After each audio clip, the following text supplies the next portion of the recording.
Scenes, this is where I would actually store a scene. So let's just do that real quick. So I've got my faders, I've got my perfect Sunday morning mix. I'm super happy with it, okay? Touch number 1.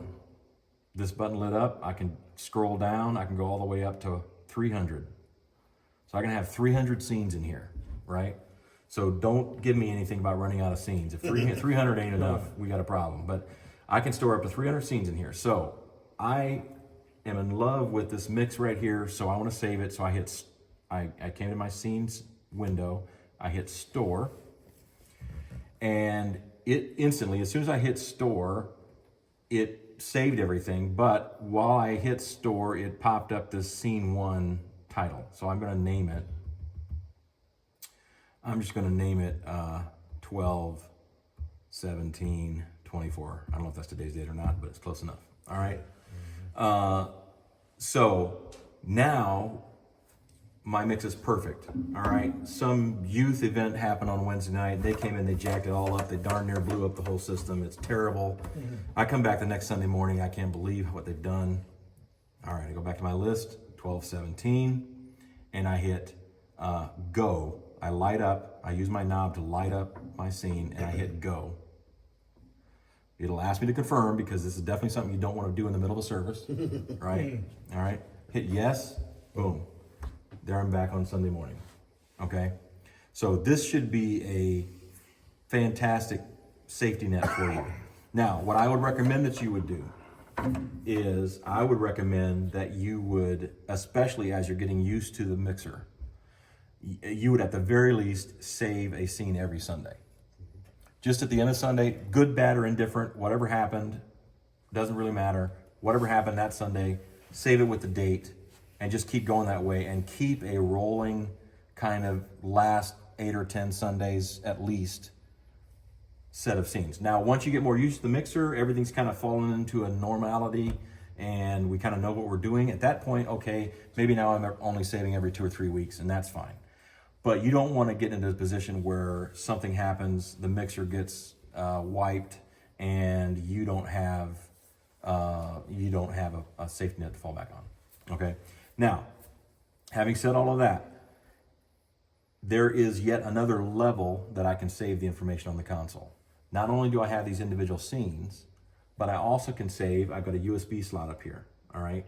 I can also save what's called a show file, and a show file is literally everything on the console. That is every scene that's on the console and all of the programming for inputs and output routing, all that stuff. It saves the entire thing. That is literally, I could factory reset the console and I could go get my show file and get right back to where I was. All right. So let me show you where you get to that.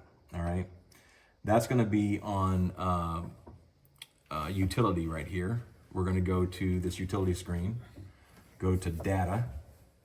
All right, and you see you now have tabs up here that say shows, scenes, libraries, and sync, okay? So I'm gonna save a show. It's telling me I have no USB key, all right? But if I had a USB key, I would plug it in and it would light up that I could save a show file to that USB stick, okay?